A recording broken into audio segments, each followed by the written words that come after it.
Hello, hello.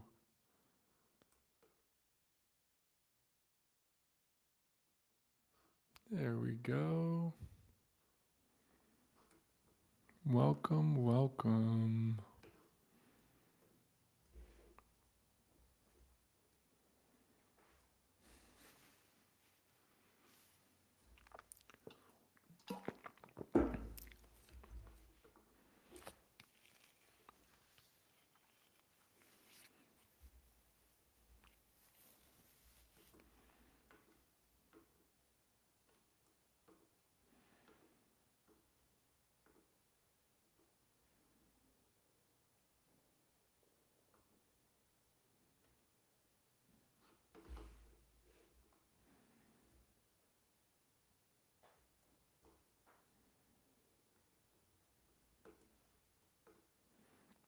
Hello, hello. Good evening, everybody. Welcome to this little Q&A. Little little open style Q&A. We're here looking down the barrel of the holidays, which can be a really enjoyable, pleasant, fun time of the year. It can also be a really stressful time of the year. So I just wanted to welcome you all. Today is about just kind of having a fun Q&A. So if you guys have questions about family dynamics, if you have questions about communication, actually, I'm going to put this in the chat here. Um, but please let me know what your questions are.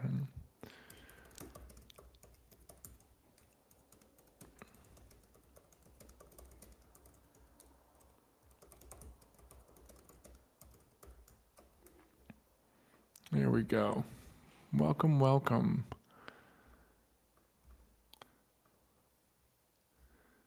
Yeah, I thought that it would be,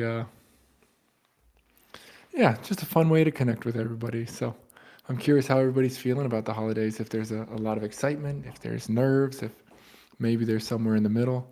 I know for me, I think it's a time that can be really exciting, but it can be hard to step back. It can be hard to be present. There's a lot going on.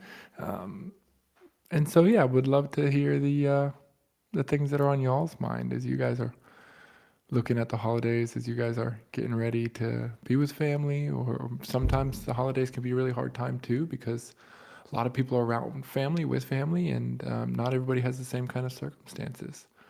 Um, but the one thing that I have learned is that what is important is being present, and I think that's more important than anything else. If there's one thing that we can do in this life, it's be present. It's be available.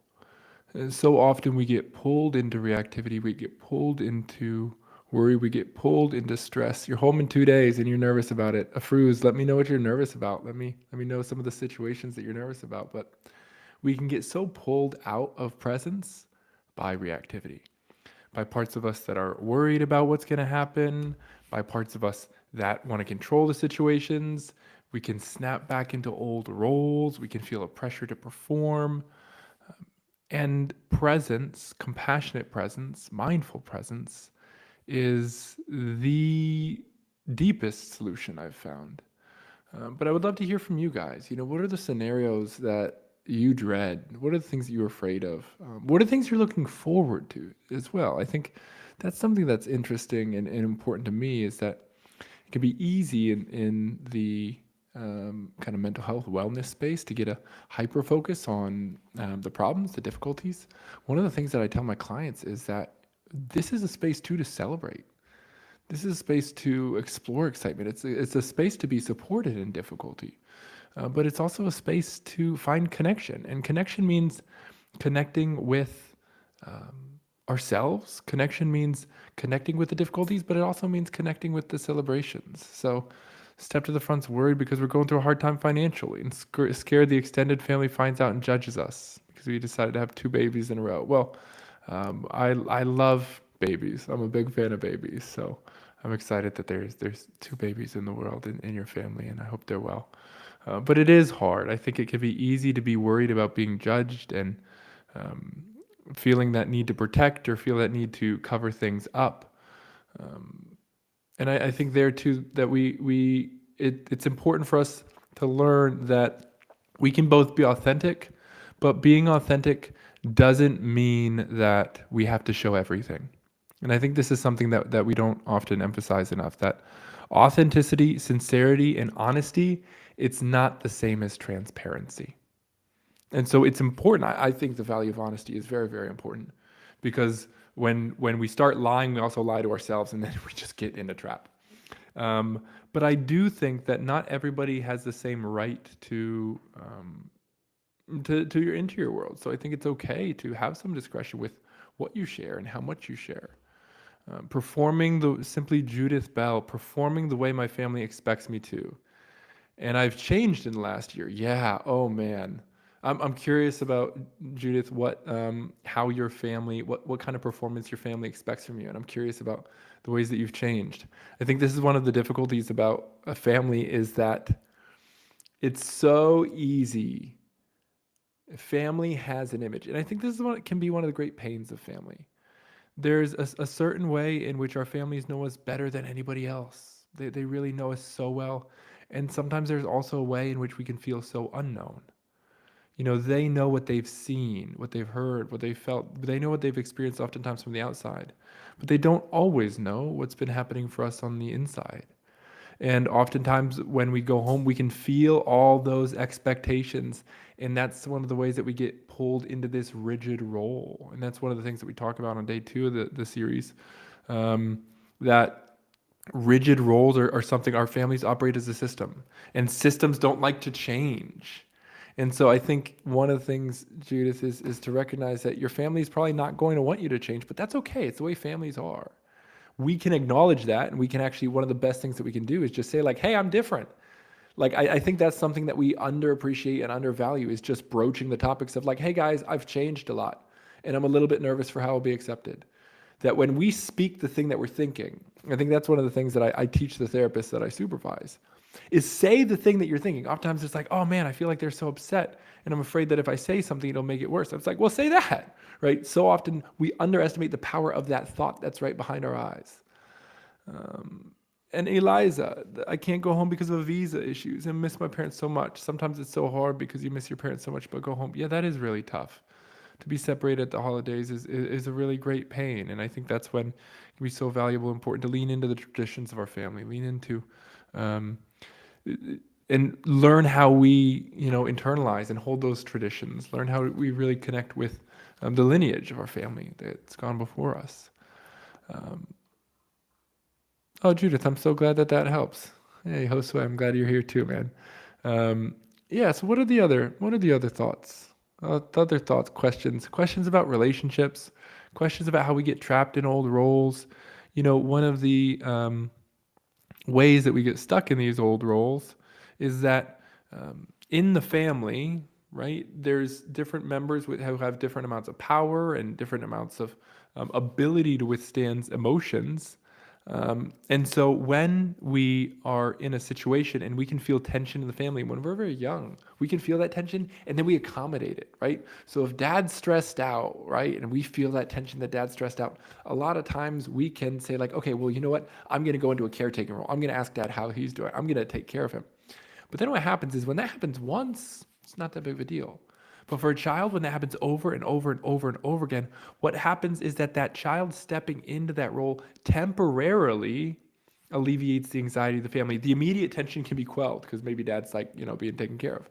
But the issue is that the cost is that the child actually gets cut off from themselves because the child isn't able to express their authentic self.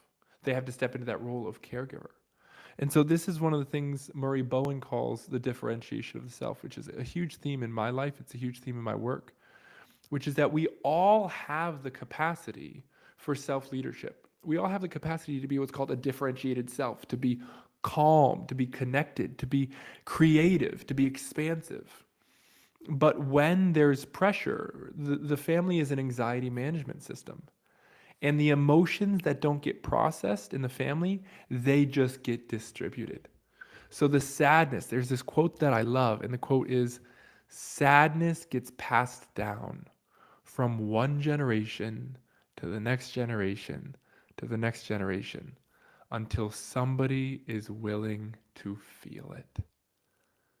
Because emotions that don't get processed get distributed. And then the most emotional members of the family take those emotions on. And so in the family systems framework, we see that individuals, especially children who develop anxiety, depression, overwhelm, panic attacks, it's not really about the child. It's the child's the most vulnerable member of the family, and they're manifesting the symptoms of the wider dysfunction. So it might be easy for the parents to say, oh, I'm not going to deal with it. I'm not frustrated. But then the kids feel that and they absorb that. Children are emotional sponges. So differentiation of self is that we all have the capacity to be our own persons. But when we develop in constrained, rigid, and extreme environments, we don't learn to be ourselves. We learn to protect ourselves, or we learn to keep the peace. And so in highly reactive emotional families, we have to pick. Am I going to be a member of the family, or am I going to be my own person? Now, in the healthy ultimate goal is that we don't have to pick between being my own person and being a member of the family. That's what differentiation of the self is. Because we all have this dynamic where we all have this capacity for individuality. We are all our own person. And at the same time, we are all drawn towards community. We really are relational creatures all the way down. So there's these two dynamics that feel like they're opposites, individuality and togetherness.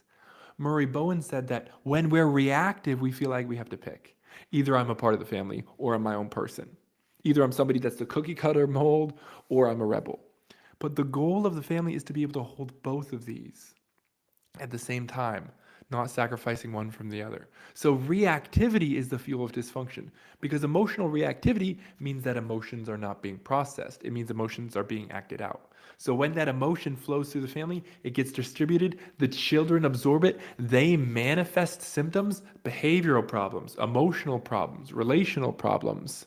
And then they're looked at as like, what's wrong with you? Well, they're just the sponge. They're the canary in the coal mine. The child is manifesting the symptoms of the broader dysfunction.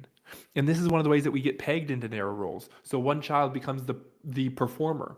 And if there's an idealized performer, well, the other child who can't perform at that level is going to get stuck as the disappointment.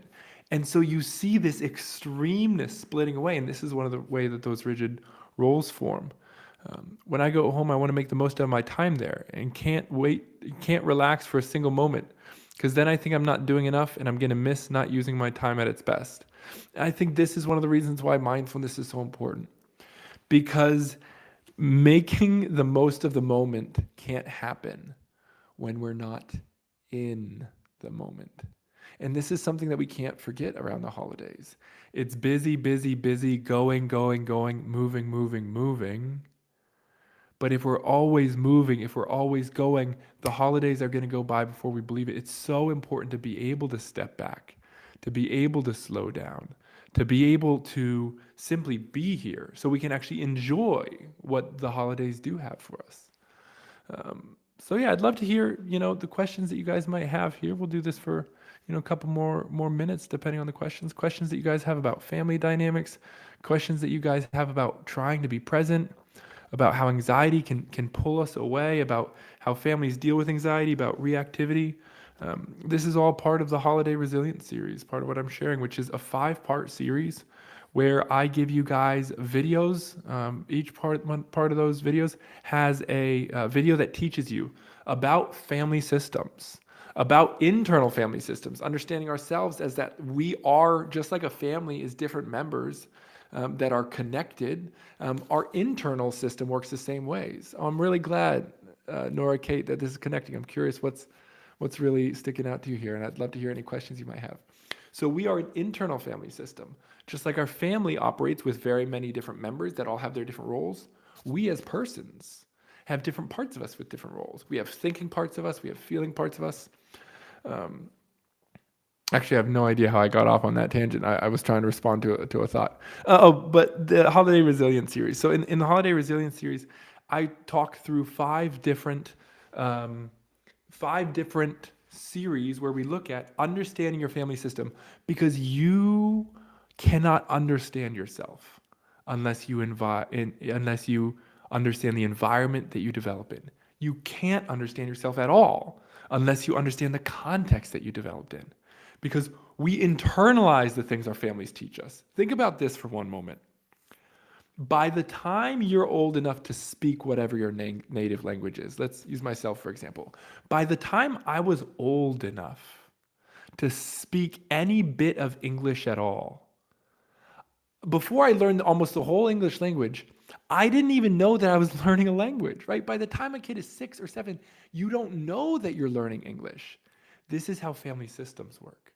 By the time you're old enough to even recognize emotions, you don't realize that you've been learning all these family rules about emotions. Things like don't express anger, or things like men are able to express anger, but women aren't allowed to express anger, or things like men have to be tough and women have to be emotional. Oftentimes we can have these rules that our families have because they're stuck. Our parents are stuck. Now, this is where we internalize these rules and then live by them. And then what happens when um, young boys feel sensitive? They feel like, oh no, you can't be sad. You have to be tough. And so there's ways that these rigid family rules, they're not written down anywhere. A lot of times there's a huge cultural impact, but by the time that we grow up and we've developed to even think about our emotions, we've already internalized all these rules and laws that our families have about emotions. Things like anger is allowed, but sadness isn't allowed. Things like you're not allowed to be disappointed, be grateful. Other people have it better, other people have it worse than you. And so we internalize all these rules, and I'd be very interested to hear what the rules that you of some of your guys' families were. What these rules, they weren't written down, but they didn't have to be. You just knew, okay, don't mention sadness around mom, don't mention sadness around dad. Certain members of the family aren't allowed to struggle, or sometimes it's we all have to take care of one member of the family. But these rigid rules create these rigid roles, and so you can't understand yourself. You really can't. You just cannot understand yourself unless you understand the family context that you developed in. So that's really day one. And then we look at what were the rules in my family? What were the roles? What role did I take on? For every role in the family, there's a systemic function because the roles stabilize the family system. Family systems do not like to change. It's called homeostasis. Homeostasis is the tendencies of family systems to stay exactly where they are and not shift at all. A great example of this is when kids start to get into puberty and they need a little bit more autonomy. A lot of times the kids will start pushing the boundaries, trying to stay out later. And the families, instead of stepping back and saying, oh, our child's growing and they actually need more autonomy, they clamp down even harder, putting more effort into doing the thing that they're doing, which isn't working and isn't helping. So then, even though the teenagers need more space for freedom, the parents say, oh, now you're grounded. And this creates this problematic feedback loop. So families don't like to change. Individuals just don't like to change. And that homeostasis means that what's not processed gets distributed. And if our parents aren't willing to process things, if they don't know how to process things, because their parents didn't know how to process things, then we get stuck with their burdens. What parents do not process become the pains and the difficulties and the stuck points that children inherit. So we look at the context. You cannot understand your family unless you understand, you can't understand yourself unless you understand your family. And then we look at understanding yourself, breaking you down in internal family systems theory, understanding the different parts of you that took on these different roles, understanding the practice of mindfulness so we can step back. And all along this series, what you're doing is you're building a plan. Each day there's a lecture, each day there's a practice that you can return to over and over and over again. And there's a little journal section where you write down different steps in your plan so that you actually have a plan for your family. You know the language to use. We have a section on language and communication. So that's just a little bit about that, but I wanted to get back to the questions that you guys have here. So what do you suggest? And please, guys, please, if anything's connecting with you here, if anything's sparking a question, ask a question. There's no dumb questions. There really aren't. I would love to hear them here. But Elise asked, what would you suggest for people pleasing? I've been a people pleaser and I've worked on this a lot. It's a long life process, but I want to work on this more so I can be my true self. Elise, if you go on my website, you can check out, there's a guide there, or if you just message me guide, it's called the 6 F's to Meditation. What I would encourage you to do as a people pleaser is explore, what am I afraid would happen if I didn't people please. So the part of you that's stuck in the people pleasing role is protecting you from something. And when you can understand what that part's protecting you from and where it got that job of people pleasing to keep you safe, then you can understand what's under it. And when you can care for the part of you that's hurting underneath the people pleaser, you will no longer get sucked into people pleasing. So the key is, first of all, understand the part of you that's protecting you through the people pleasing, understand its fears, its roles, how it got stuck there, and then get the permission of that part to work with the young part that's scared and hurt, that people pleasing is protecting you from more hurt and disappointment. So that's one of the biggest things there. Afruz wants to say, I want to fight these unwritten rules. Everyone in my family tells me you're aggressive. Yeah. So sometimes sometimes one of the roles that we can get pushed into is that if nobody ever in our family talks about anything, then we inherit all the feelings of nobody's talking. And so sometimes we can feel like the aggressive one. We can feel like we're bringing things up. And the difficulty is the more that people don't, and this is called a polarization, which we talk about as well in the Holiday Resilience series. So feel free to DM me if you're interested in that. So a polarization is when one family member, and it happens in the family, but it also happens inside of us emotionally. One family member says, I don't want to talk about this, which makes the other family member feel like you're ignoring it. You have to talk about it even more. And the more somebody doesn't want to talk, the more the other person wants to talk, and it just escalates. Another one of these polarizations is called the pursuer-distancer dynamic. So the pursuer-distancer dynamic occurs when one member, and this happens in relationships a lot, one member deals with emotional difficulties through closeness. But the other member deals with emotional difficulties through taking a step back. So when there's an emotional difficulty, one person wants to step closer and the other person wants to step back. But the farther the person steps back, the more the one person wants to pull closer. And then the more the person pulls closer, the farther they want to step back. And it just creates this positive feedback loop, continuing the process. And so this is an example of a polarization that can really amplify the tensions. And this can happen in ourselves as well. One part of us wants to connect with another person, but another part of us afraid that if we try to connect with them, we'll become rejected. So one part reaches out and makes a bid for attention, but then when that bid for attention is responded to, another part of us shuts down because they're afraid of rejection. And so these polarizations can happen interiorly as well. I've been working on staying present, but I'm finding it very difficult to stay present in it. How can I make this become a more natural state of mind? Chrissy, that's a great question. And if you go to my YouTube channel, there's a meditation there.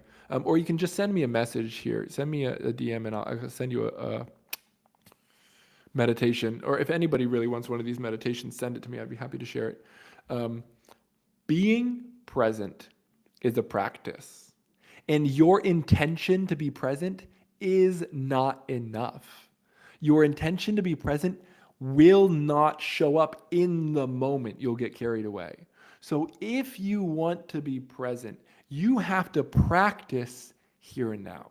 The greatest way to do this, in my experience, is the mindfulness practice. Because mindfulness is quite literally the practice of being present here and now without judging and reacting.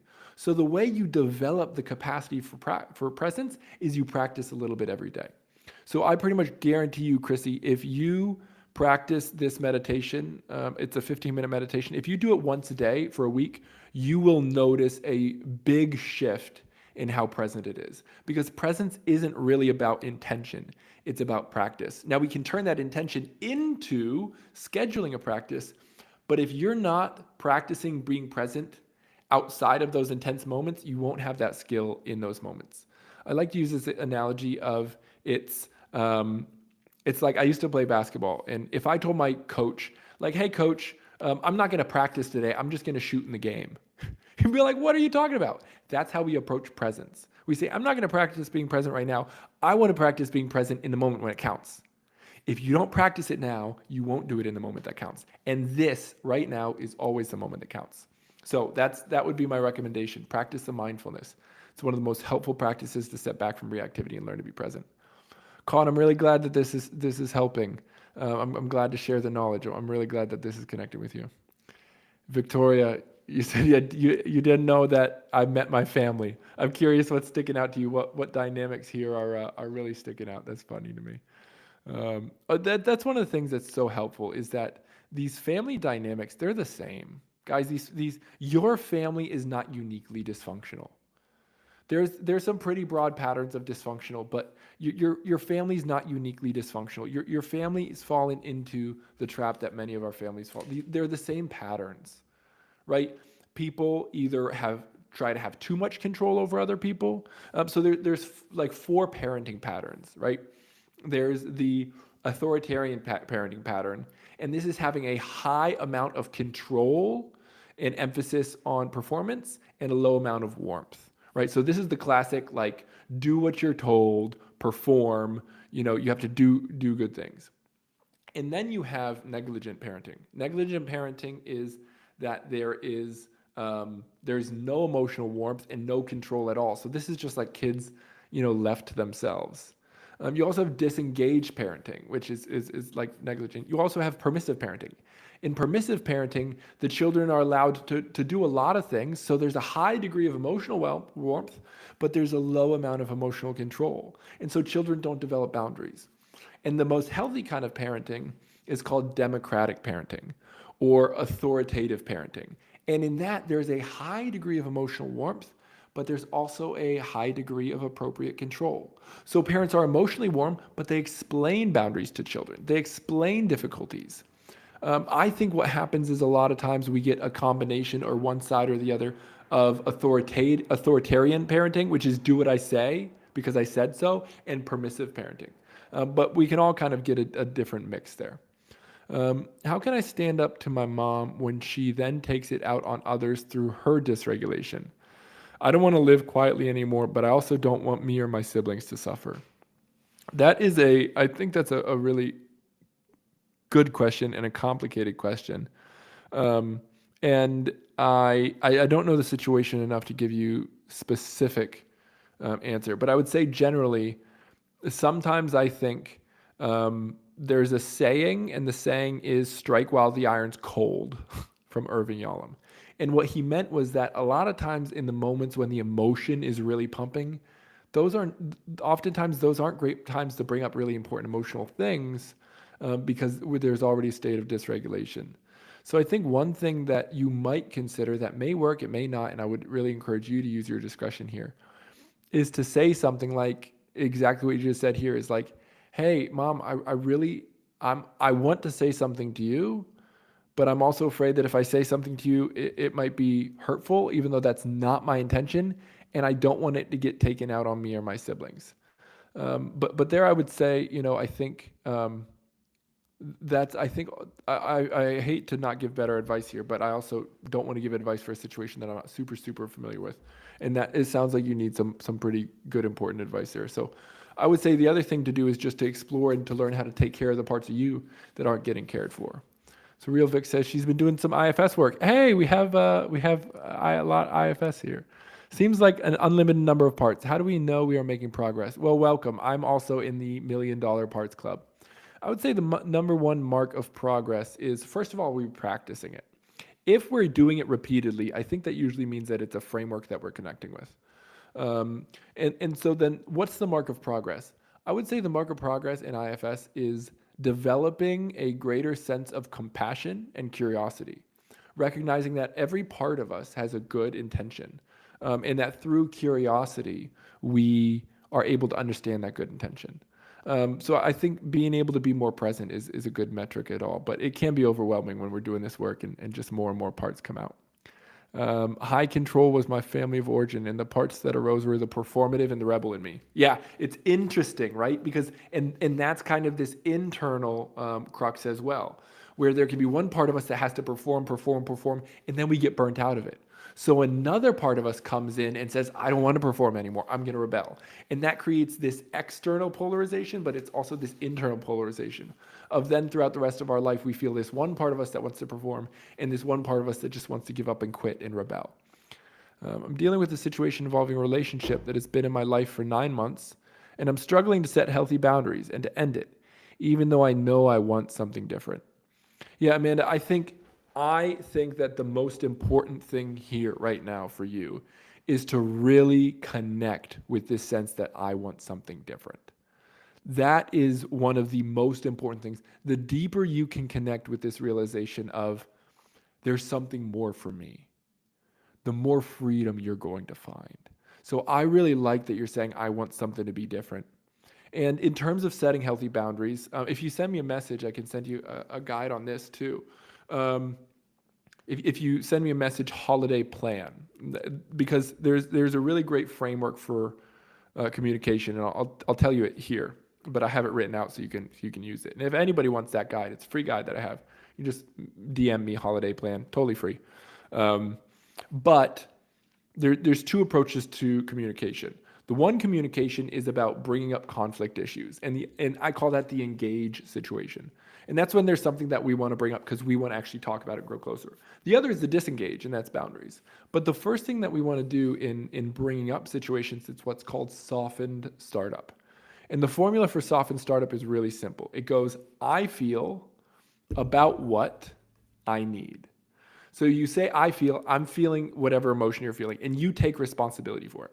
So you might say, I'm feeling sad. You're saying what you're feeling. You're not saying you're pissing me off or you're making me sad. You're saying, I'm feeling sad. The second part is about what. So then we say what the emotion is about without using the word you and without using without using any blame. So I feel sad that my birthday was forgotten again, that the kitchen was a mess, that I haven't had more help on the chores. I'm trying to think of examples here. So I feel sad that this thing happened. Now notice, I'm not saying I feel sad that you forgot my birthday. I felt sad that you left the kitchen a mess. I felt sad that you didn't help me with this project. That's blame. And it's not saying that those things aren't true, but when we start out a conversation with blame, it's a surefire way to bring defensiveness on from the other person. And we cover all this in day 4 of the Holiday Resilience series. So you might like the series too, because we talk about about communicating our needs. So I feel sad that the kitchen's a mess and we say what we need, not what we don't need. We say, I need you to stop leaving it a mess. That's not the answer. I need you to pay more attention to putting your things away. So I felt sad. I felt disappointed that you didn't care when I showed you a journal thing that I wrote. And I really need you to care more about the things that I show you. So we're telling our clients, we're telling our partners what we feel. We're telling what it's about without the word using you. So instead of saying that you forgot about me, that you hurt me, we're saying that I was forgotten about, that I was hurt. Think of this as you're like a third person narrator. You're not saying who's doing what, you're just saying what's happening. And then we say what we want. And the second thing is on boundaries. And my friends, this is really, really, really important with boundaries. Boundaries are not about the other person. Boundaries are about you. And so saying, you can't talk to me about like that, that's not a boundary, it's a statement. Saying, you're not allowed to treat me like that, that's not a boundary, it's an opinion, right? Saying, I'm not going to let you talk to me like, saying you have to change the way that you talk to me, that's trying to control someone else. So boundaries aren't about trying to control someone else. Boundaries aren't about asking for behavioral change. They're nothing like that. Boundaries are a commitment you make for yourself. And you make the commitment for yourself, and this is the commitment. If then, right? So you make the commitment. I am not going to be yelled at. That's my commitment to myself. That's the commitment I'm making. And so then you say, if I'm yelled at, then I'm going to leave the room. So then you put it all together and you say that to the other person, and that's the boundary. You share your commitment, you share your if, and then you share your then. If I'm not going to be yelled at. If you yell at me, then I'm going to leave the room. Right? I'm not going to be joked at today. If you joke at me, I'm going to ask you to stop. If you continue to joke at me after that, I'm going to walk out of the room. Right? So boundaries is a commitment that we make to ourselves, and then an if then, and we put that all together and we communicate it to the other person. So send me a message. I'd be happy to share you that document. That's boundaries and soften startup. So I'd love to hear, this is all about a Q&A, so I just want to welcome you guys to asking all the questions you have about being around your family. I'm loving these questions. These are really great, by the way. I'm really happy to be answering them. So Alex said, my parents just found out about my art and they hate it. Oh man. They said I can't keep doing it if I stay living in their home. I can leave, but I don't know. I feel like I can change their mind a bit. Yeah, it sounds like a little bit of a unique situation, so I can't give an overall statement. But what I would say is I think that it's an opportunity for you to really express how important the art is to you and to really try to communicate to them what it means to you. Now, will they accept that? Maybe they will. Maybe that won't. And that for you is to make the decision of, okay, how am I going to respond? What do I need to do? But that's a really difficult situation. I mean, I think it would be worth it to talk to them. I don't know your specific situation, your specific parents, but I really am a big believer in bringing things up. I'm a big believer about kind of three strikes kind of thing. I'm going to try to bring something up. If it doesn't go well, I'm going to try to bring up that it didn't go well. If that doesn't go well, I'm going to try to bring up that didn't go well. And if that doesn't go well, then I'm going to say, you know what, maybe these people aren't, really going to be able to receive me. Leaving does have good opportunities and grief happens. Yeah, I think that's really true. Awesome. Well, listen, guys, I think this has been a great time. Please, if you're interested, DM me series. If there's any other questions, we'll give another minute or two here. But if there's any other questions at all, please ask me. But the Holiday Resilience series, it's a 5-part series, and we go over communication. We go over helping you to understand yourself better. We go understand your internal system, the family you develop in. Oh, hey, Lauren, it's good to see you here. We're just wrapping up. If you have any questions, feel free to drop them in. We're talking about family Q&A. So DM me series if y'all are interested.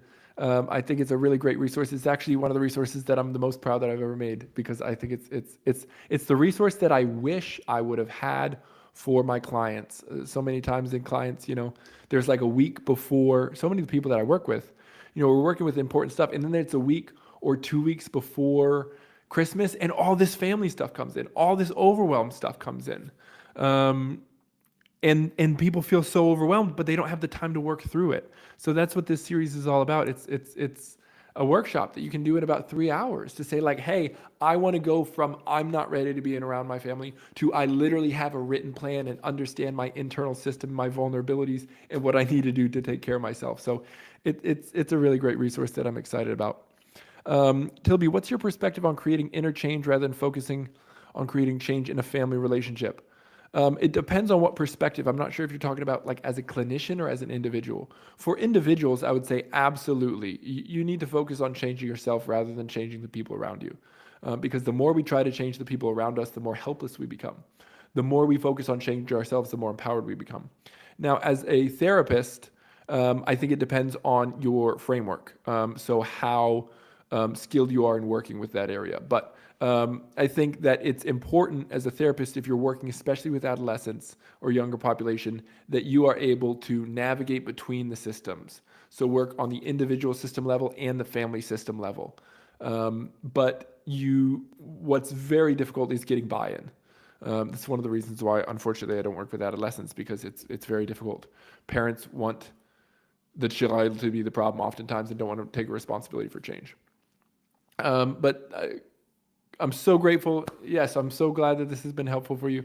Thank you guys for being here. If you have any other questions, drop them in here before we wrap up. And DM me series. Check out the Holiday Resilience series. It's something I'm really about, so that you, in 3 hours before the holidays, can have a plan. You can be connected with yourself. You can get to know yourself in a way that you never have before. And then I think that's it, guys. So let's wrap up here. Thank you so much for joining me here. And I'll be doing a couple other Instagram lives here through the week. So stay tuned. Hit the notify button so you can get notified anytime I drop a video.